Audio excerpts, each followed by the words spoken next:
Hi friends, आज हम लोग टैली के कुछ इम्पोर्टेंट चीजों को डिस्कस करेंगे। टैली में क्या क्या इम्पोर्टेंट होता है और कुछ अकाउंट ट्रांजैक्शन पे डिपेंड करते हैं और कुछ अकाउंट का रूल कब चेंज होता है। उसमें परचेज रिटर्न जब होता है तो उसको हम लोग क्या करते हैं, सेल रिटर्न होता है तो उसको हम लोग क्या करते हैं, ड्रॉइंग अकाउंट कब बनता है, उन सारी चीजों को हम लोग डिस्कस करेंगे। तो आइए समझते हैं फ्रेंड्स। अगर आपके ट्रांजैक्शन में अगर लिखा हुआ है कैश इन हैंड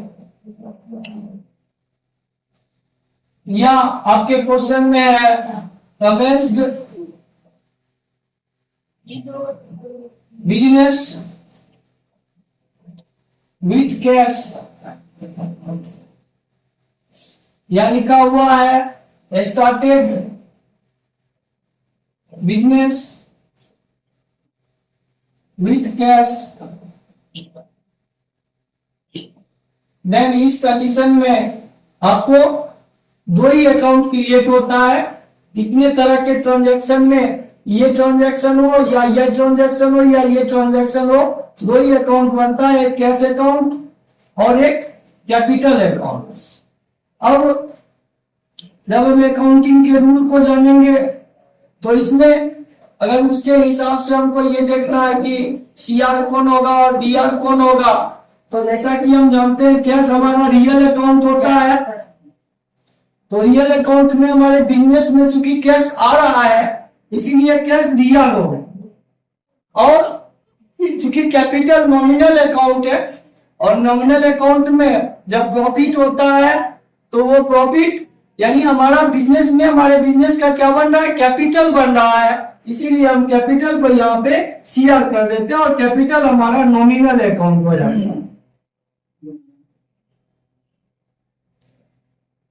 ये तो आपने समझा कि कैश अकाउंट और कैपिटल अकाउंट किन किन ट्रांजैक्शन में बनता है, कैश अकाउंट और कैपिटल अकाउंट क्रिएट होता है। अब हम जानेंगे ड्रॉइंग अकाउंट कैसे बनता है।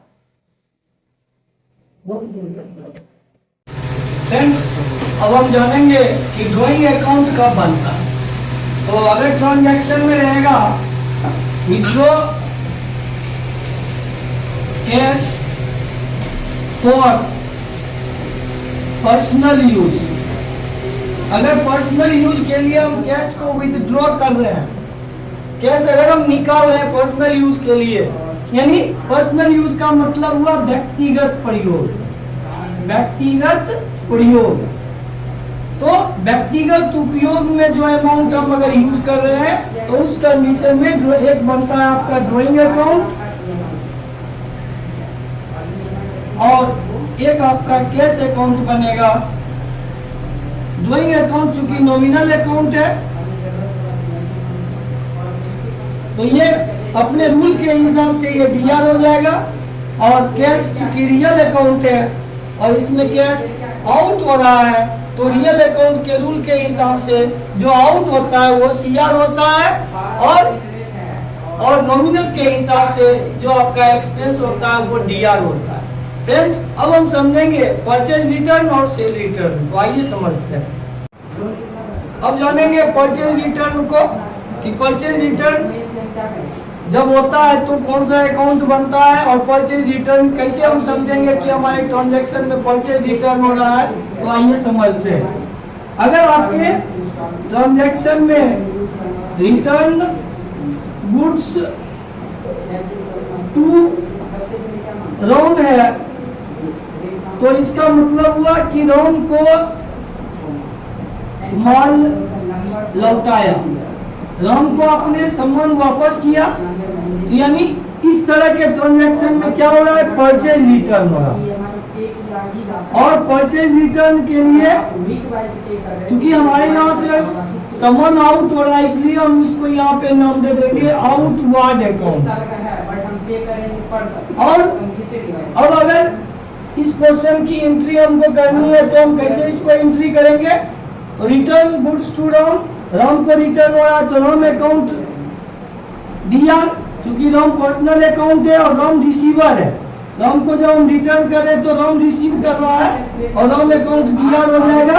और परचेज रिटर्न हो रहा है, इसलिए यहाँ पे एक बनेगा आउटवर्ड अकाउंट।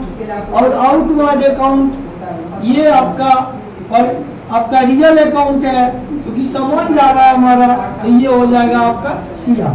ये 1 साल का है 12% और पर सप्ताह। हम जानेंगे सेल रिटर्न को।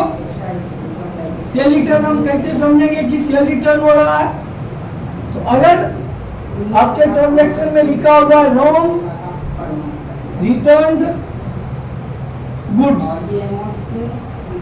तो इसका मतलब हो गया राम ने माल लौटाया, राम सामान वापस कर रहा है, यानी हम उसको सेल किए थे वही वो रिटर्न कर रहा है। तो यहाँ पे सेल रिटर्न हो रहा है। और सेल रिटर्न जब होता है तो हम लोग उसका नाम देते हैं इनवर्ड अकाउंट, क्योंकि इसमें सामान वापस होकर के हमारे पास आ रहा है, इसीलिए इसका नाम इनवर्ड अकाउंट हो जाता है। और ऐसे ट्रांजैक्शन में हम इनवर्ड अकाउंट को डीआर करेंगे, क्योंकि सामान हमारे पास वापस आ रहा है। और इनवर्ड अकाउंट आपका रियल अकाउंट हो गया, जो डीआर हो जाएगा। और चूंकि राम रिटर्न कर रहा है, राम पर्सनल अकाउंट है, तो अपने रूल के हिसाब से राम आपका कौन हो जाएगा, सीआर हो जाएगा।